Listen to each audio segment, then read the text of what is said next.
Welcome to the Learning Pines YouTube. We hope this video helps. You start by identifying your laptop model and the available drive bay so you buy a compatible SSD. Look at the sticker under the laptop, check system information or BIOS, write the exact model number. Once done, inspect the drive bay or service manual for physical form factor 2, 5 versus M2, and measure thickness and length. Also determine the interface type, because SATA and PCIe NVMe are not interchangeable. Make sure to record these specifics before shopping. Now you verify the socket keying and protocol to avoid compatibility surprises. Open the service manual or photos of the M2 slot, identify B, M, or B plus M keys, and confirm whether the socket supports NVMe or only SATA.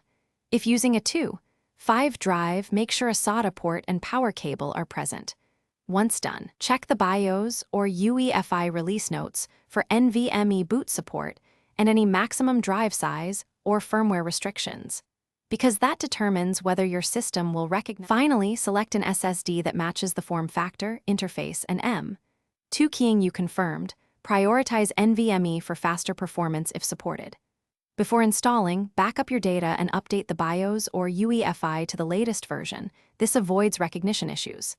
Install the drive carefully, secure it, then boot to initialize and format or restore your system image. If the laptop does not detect the SSD, reseat the module. Enable the correct mode in BIOS and update storage.